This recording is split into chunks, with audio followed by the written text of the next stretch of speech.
Maka Ayub melanjutkan uraiannya.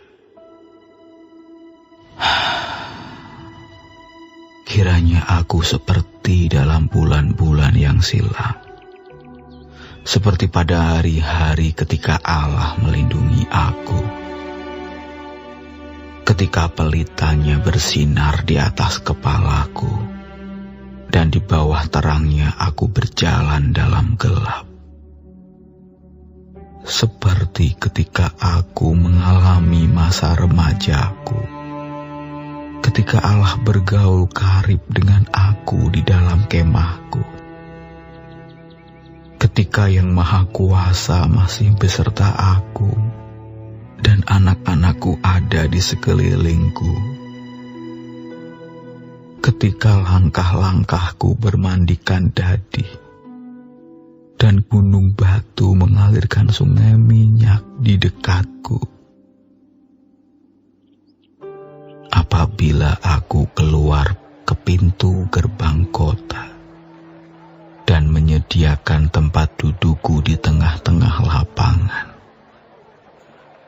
maka ketika aku kelihatan, mundurlah orang-orang muda dan bangkitlah orang-orang yang sudah lanjut umurnya, lalu tinggal berdiri. Para pembesar berhenti bicara dan menutup mulut mereka dengan tangan.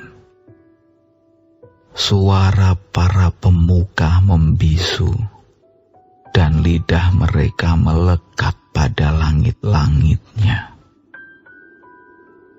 Apabila telinga mendengar tentang aku, maka aku disebut berbahagia.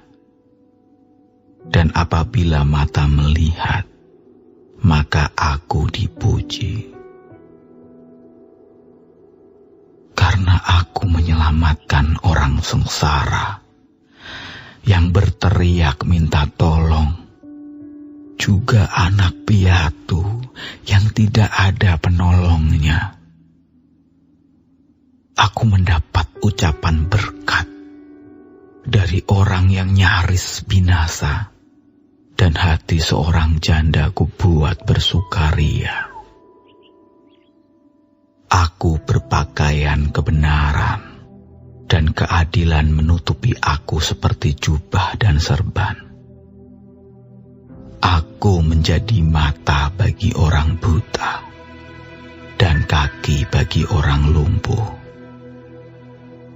Aku menjadi bapa bagi orang miskin, dan perkara orang yang tidak kukenal kuselidiki. Geraham orang curang ku remuk, dan merebut mangsanya dari giginya. Pikirku, bersama-sama dengan sarangku, aku akan binasa dan memperbanyak hari-hariku seperti burung feniks. Akarku mencapai air, dan embun bermalam di atas ranting-rantingku. Kemuliaanku selalu baru padaku, dan busurku kuat kembali di tanganku. Kepadakulah orang mendengar sambil menanti. Dengan diam mereka mendengarkan nasihatku. Sehabis bicaraku, tiada seorang pun angkat bicara lagi. Dan perkataanku menetes ke atas mereka. Orang menantikan aku seperti menantikan hujan, dan menadahkan mulutnya seperti menadah hujan pada akhir musim. Aku tersenyum kepada mereka ketika mereka putus asa, dan seri mukaku tidak dapat disuramkan mereka. Aku menentukan jalan mereka dan duduk sebagai pemimpin. Aku bersemayam seperti raja di tengah-tengah rakyat, seperti seorang yang menghibur mereka yang berkabung.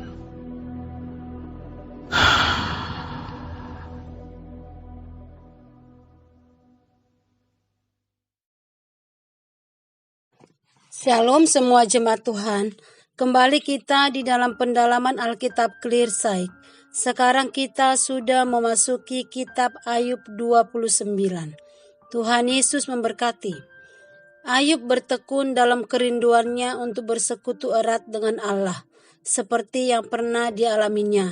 Ia mendambakan yang pertama, perhatian dan perlindungan Allah yang kudus. Yang kedua, terang Allah untuk menuntun jalannya dalam keadaan gelap dan sukar. Yang ketiga, persekutuan dan kasih Allah yang intim. Yang keempat, kasih karunia Allah untuk membantunya berbuat baik. Yang kelima, hikmat Allah untuk dibagikan dengan orang lain. Persekutuan Allah dengan Ayub ini juga ditawarkannya kepada semua orang yang percaya pada Tuhan Yesus Kristus. Ketika Ayub mengingat-ingat masa lalunya, ia menyadari beberapa hal. Yang pertama, Tuhan mengasihinya. Tuhan memelihara dan menuntun Ayub dan mengasihi sesama. Ayub bertumbuh menjadi seseorang yang mengasihi Allah dan sesamanya. Hidupnya diabdikan untuk menolong orang-orang yang kesusahan, menghibur mereka yang menderita. Ayub dihormati oleh banyak orang. Orang muda hormat kepadanya, dan para pejabat menghormati Ayub. Tetapi ini adalah masa lalu. Ia tidak lagi menjadi penuntun hidup bagi sesama, pemberi sukacita bagi orang berduka, dan pendorong semangat bagi mereka yang putus asa. Sebagai anak Tuhan yang sudah ditebus, kita menengok ke belakang pada kayu salib Kristus agar iman kita diteguhkan untuk menghadapi masa kini. Kita harus mengarahkan pengharapan kita ke depan, kepada janji Allah yang akan digenapi pada waktunya. Jalani hidup ini dengan kasih, sehingga hidup ini berarti bagi diri sendiri, menjadi berkat bagi sesama, dan berkenan kepada Dia. Amin. Tuhan Yesus memberkati.